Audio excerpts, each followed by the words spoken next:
Once upon a time, in one small town, there was a man named Temilade. Temi was different from the other children in his school. While most children went to school when they were young, Temi returned to secondary school when he was 26 years old. Everyone in the school thought it was strange, and they whispered about how he was too old to be in school. Temi didn't care about school. He didn't like reading books or doing assignments. He preferred to do things his own way. When the teacher asked him to do his assignments, he would simply say, "I don't know the answer," and he wouldn't even try. The other students didn't understand him, and they thought he was dull. One day, a new youth corps member named Amina was posted to Temi's school. Amina was young, kind, and full of energy. She noticed Temi and saw that he wasn't like the other students. She knew what it was like to struggle in school because she had a hard time when she was younger too. Amina remembered how a special teacher had helped her, and she wanted to do the same for Temi. But Temi wasn't interested. When Amina tried to help him with his assignment, he would just shrug and say, "I don't know the answer," and walk away. He didn't listen to her, just like he didn't listen to anyone else. One day, Temi's father, Mr. Abiola, met Amina on the road. He thanked her for trying to help his son and told her that Temi wasn't always this way. Mr. Abiola explained that when Temi was a little boy, he loved school and learning new things. But everything changed when Temi's mother passed away. Temi became sad and lost interest in everything, including school. Mr. Abiola begged Amina to keep trying to help Temi, saying, "I know he's not easy, but I would be so grateful if you could find a way to reach him." Amina felt even more determined to help Temi after hearing this. She thought of new ways to make learning fun for him, hoping to bring back the joy he once had. Amina continued to give Temi assignments, even though he always refused to do it. She was patient, but Temi's stubbornness made it difficult. One afternoon, Temi was sitting alone in a corner of the school compound, away from the other students. Amina noticed him and decided to approach him. "Temi, why are you sitting here all by yourself?" Amina asked gently. Temi wanted to be rude as usual and ignore her, but something in Amina's calm voice made him pause. "I like being alone," he finally replied. "I'm not the same age as the others, so I like staying on my own to avoid insult." Amina sat down beside him. "Temilade, I understand how you feel. When I was in school, I struggled too. I wasn't bright, and I didn't fit in either. But then, a teacher took an interest in me, just like I'm trying to do with you. She helped me when no one else would, and that changed my life. I want to help you in the same way." Temi stared at the ground, his face hardening. "You can't make me accept your help. Just leave me alone. I have never been like you." Amina felt a surge of frustration and stood up to leave. But before she could walk away, Temi called her back. "Wait," he said, his voice softer. "There's something you don't know. I wasn't always like this. I used to be a top student. I was brilliant, and I represented my school in competition, even national and international ones."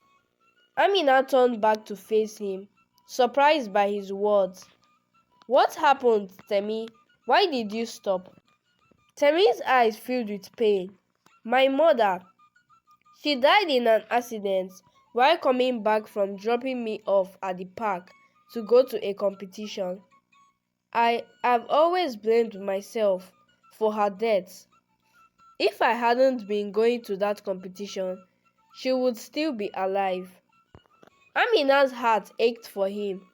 She knelt beside him and spoke gently. Temi, your mother would be sad to see how you are living now. She wouldn't want you to give up on life and on yourself. She would want you to do well, to make her proud, even if she's not here anymore.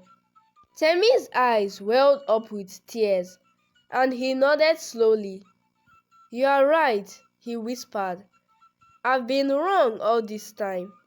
I'll change, I'll do my assignments, answer questions in class, and try my best again. And don't forget to dress properly, Amina said with a smile. From that day on, Temi began to change. He did his assignments, participated in class, and started performing well in tests and exams. Everyone in the school, including the principal, was shocked by his transformation.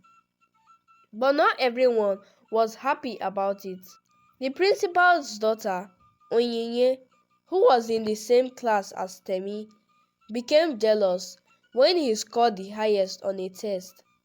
Furious, Onyinye went to her mother, the principal, and complained. I saw Temi and that youth corps member, Amina, together all the time. Onyinye said, I think they are dating and she's giving him the answers to the test. The principal, Mrs. Okeke, was upset by the accusation and called Amina to her office. Amina, she said sternly, Onyinye has accused you of leaking the test questions to Temi. Is this true? Amina was shocked but kept her composure. No, Mrs. Okeke, I would never do that. In fact, I believe it's more likely that Onyinye saw the questions before the test, since they were submitted by the teachers beforehand. Maybe you should ask her how she did that on test. Ask her why she failed the only question that was not included in the test I submitted to you. Mrs. Okeke's eyes widened in surprise. What are you suggesting, Amina? Amina looked her in the eye and said firmly, I'm suggesting that instead of blaming me, we should look into how the test papers were handled. Maybe Onyinye didn't like that Temi outperformed her, and she's trying to shift the blame. Mrs. Okeke felt a chill run down her spine when Amina suggested investigating how the test papers were handled. She knew that her secret of showing the questions to Onyinye would soon come out. Trying to avoid the scandal, Mrs. Okeke gently persuaded Amina. Let's just forget about this matter, Amina. There is no need to make a big deal out of it. But Mrs. Okeke was also curious. However, I'm still puzzled. How did Temi suddenly become so intelligent? It is like he's a completely different student.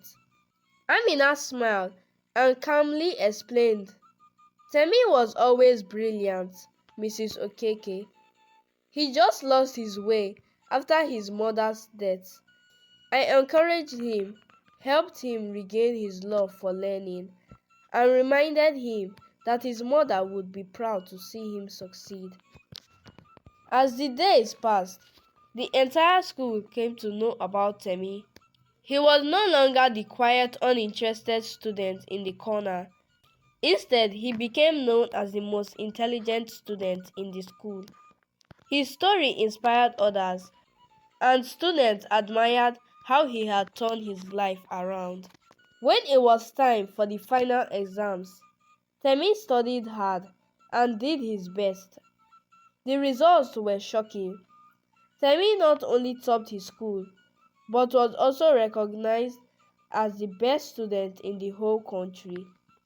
His success was celebrated everywhere, and soon he was offered a scholarship to study abroad. But there was one condition.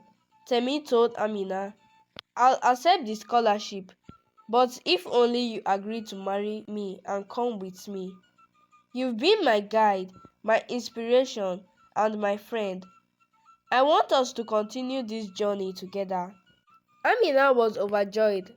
She loved Temi's determination and was proud of how far he had come. With a big smile, she said, "Yes, Temi, I will marry you and we will go abroad together." They got married in a small, beautiful ceremony, surrounded by their friends and family.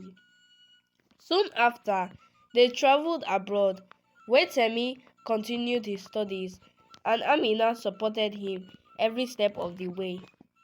In this story, we learned that everyone has the potential to succeed, no matter how lost or hopeless they may seem.